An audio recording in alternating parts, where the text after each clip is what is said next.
The Deep South Street Racing Facebook page broke the news first. J.J. Dawboss and his wife Tricia had both been rushed to a Texas hospital after a catastrophic collision during filming. The images were brutal. J.J.'s 1966 Chevy 2 zip-tie Nova was completely destroyed. Tricia's Hummingbird had been launched into 3 rental minivans protecting camera equipment. Metal twisted beyond recognition. Fire. Chaos. Witnesses described what happened in terrifying detail. J.J.'s car backfired during the race, causing him to lose control.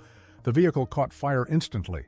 Flames engulfed the front end as he crossed the center line and slammed directly into Tricia's car.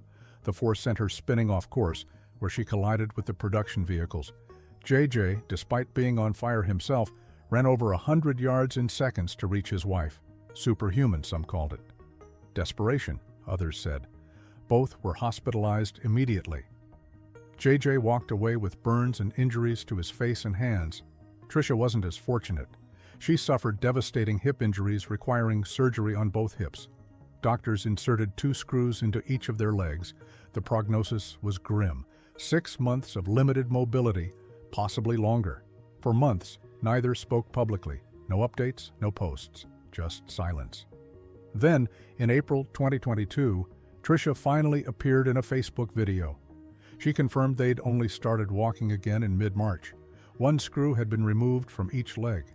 Recovery was progressing faster than doctors expected, but the trauma was undeniable. And discovery? They aired every second of it. January 2022. Cameras rolling. 2 cars screaming down a Texas street at over 150 miles per hour. Then, in a split second, everything went wrong. J.J. Dawboss's car erupted in flames, sending him careening across the center line straight into his wife's vehicle. The impact was devastating. What followed was months of silence, speculation, and eventually revelations that nobody saw coming. But the crash? That was just the beginning.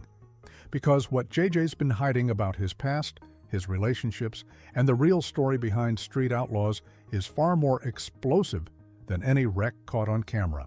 Before the fame, before the cameras, before Memphis Street Outlaws became a household name, Jonathan Day was inmate number something or other in a federal prison, 8 years and 1 month. That's how long J.J. spent behind bars. The crazy part? Nobody knows exactly what he did. J.J.'s never revealed the specific charges. Not once. Not in interviews, not on the show, not anywhere. The network has danced around it for years, calling them felonies and bad choices, without ever getting specific. Discovery finally addressed it in a Season 2 episode titled The History of J.J. But even then, the details remained murky. What we do know paints a picture of a man who was willing to do anything for racing. Growing up poor in Arkansas, J.J. didn't have money to enter legitimate racing competitions. So he hustled, he gambled, he ran street races for cash. Some sources suggest he was involved in smuggling car parts. Others hint at organizing illegal racing events. One forum post from years ago claimed it was related to handling substances, though that's never been confirmed. What is confirmed? J.J. himself has admitted he made choices that weren't exactly legal to fund his racing obsession. After serving his time, he came out determined to go legit. He started buying, fixing, and selling old cars. Built a business from nothing. But that criminal past, it's always there, lurking in the background. And it shaped everything about how J.J. operates, the secrecy, the cash deals, the distrust of authority. Prison changed him, sure, but it didn't make him any less of an outlaw. For years, fans were convinced J.J. Dawboss and fellow racer Precious Cooper were having an affair. The evidence seemed everywhere. They spent countless hours together. The chemistry on screen was undeniable. Precious was always by his side at races, handling money, taking bets, riding shotgun in his operation. And J.J.'s wife, Tricia? She seemed completely fine with it. That only fueled the speculation. Social media exploded with theories, comment sections filled with accusations. Some fans claimed they'd seen them together off camera. Others pointed to the way J.J. mentored her so intensely, teaching her tricks he wouldn't share with anyone else. The rumors got so intense that J.J. finally had to address them directly. His response was blunt. "We're friends. Her and my wife, Tricia, grew up together. She helps with our bills, and she helps me just as much as I help her. It's nothing crazy, nothing unmoral. He went further in another interview, revealing that Precious is the godmother to all of his children. Not just one or two, all of them. That's not the kind of role you give to someone you're sneaking around with. The truth turned out to be far less scandalous, but way more interesting. Precious and Tricia have been best friends since childhood. When Precious moved to Memphis to pursue racing, she didn't just join JJ's crew, she became part of the family. Her sister Chelsea even married JJ's son, Doughboy. They're literally connected by marriage now. But the affair rumors? They persist to this day, no matter how many times the truth gets explained. September 2018, Chad and Jenny Larkin filed a federal lawsuit that threatened to blow up everything. The allegations were explosive: assault with intent to cause great bodily harm, civil conspiracy, and, most damning of all, claims that Discovery and the producers were deliberately staging confrontations designed to result in violence, all for ratings. According to court documents, the Larkins were invited to race against the Memphis Street Outlaws in September 2017. They paid a $1,000 buy-in to participate, but from the moment they arrived, things felt orchestrated. JJ allegedly told the invited racers to do everything possible to get into the Memphis Street Outlaws' heads, because that's what his crew would be doing to them. Talking trash, whatever you had to do, he reportedly encouraged. Then things escalated. During one race, Precious jumped the start, an illegal move. When the Texas racer she was competing against refused to follow, tensions exploded. JJ confronted Chad Larkin directly, and according to the lawsuit, things got physical. Witnesses said JJ was enraged to the point of having difficulty controlling himself. The producers? They kept filming. 2 cameras stayed focused on the confrontation, capturing every moment. But here's where it gets really dark. The lawsuit claimed this wasn't an isolated incident. Previous episodes had featured similar altercations. Discovery had allegedly found a formula: create conflict, encourage trash talk, let things escalate, and capture the violence on camera.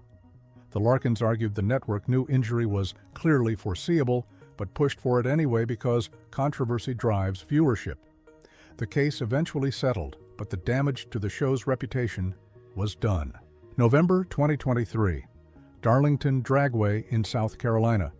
JJ Dawboss was hosting his signature arm drop event when he decided to give fans something they'd never forget.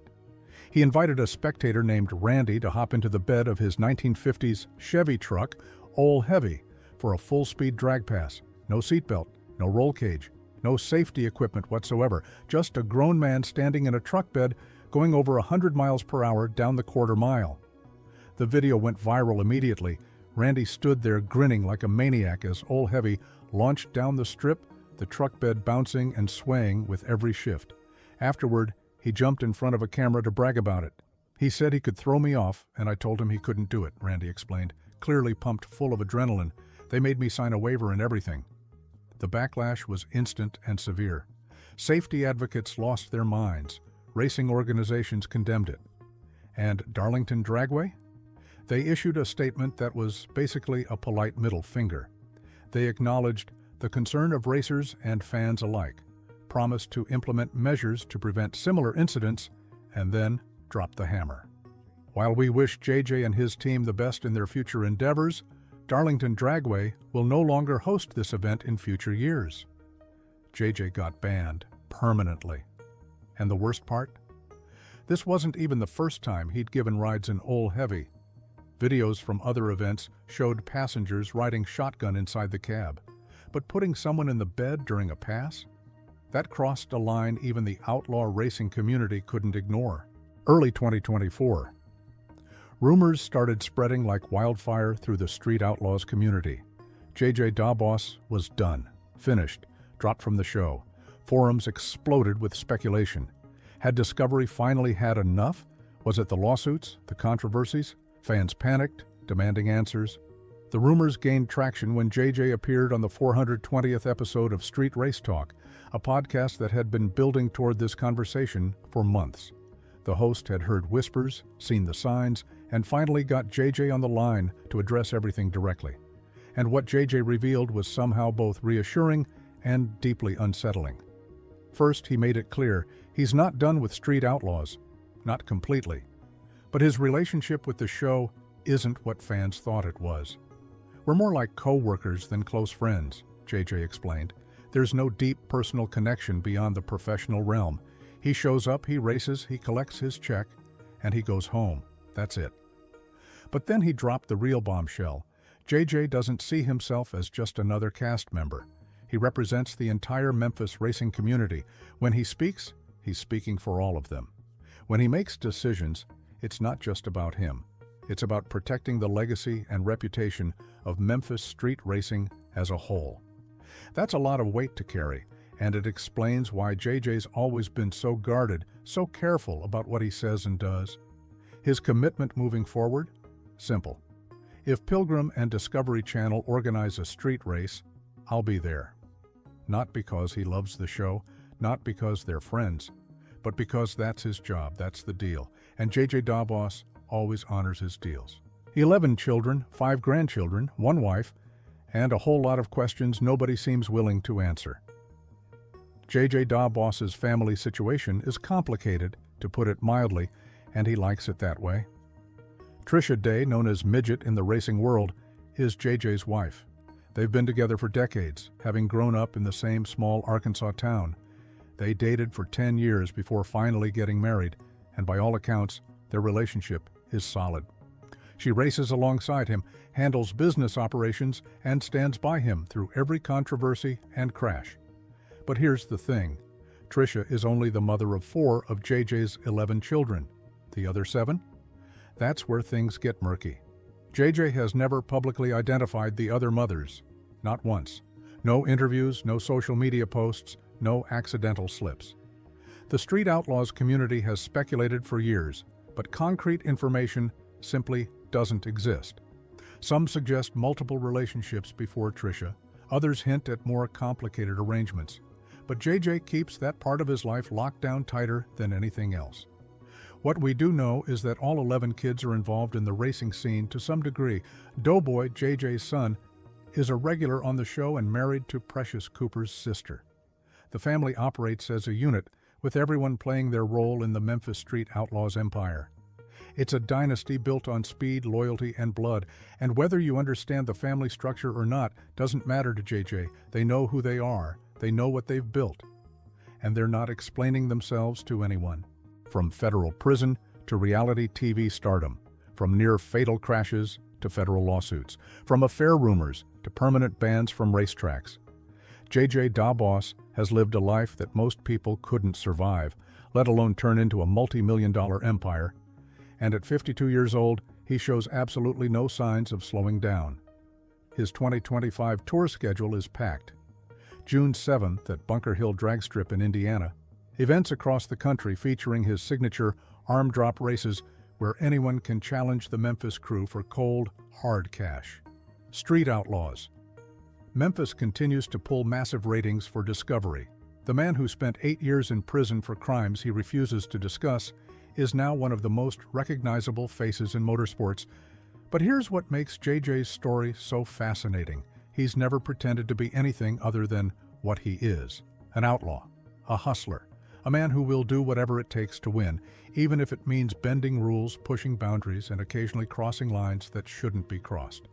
The crashes, the controversies, the scandals, they're not bugs in the system. They're features. They're part of the brand. Love him or hate him, respect him or fear him, one thing is undeniable. JJ Dabos built an empire by refusing to play by anyone's rules but his own. The streets of Memphis raised him, prison tested him, and reality TV made him famous. But at his core, he's still just Jonathan Day, the kid from Arkansas who fell in love with racing and decided nothing, absolutely nothing, would stop him from becoming a legend. And honestly, mission accomplished.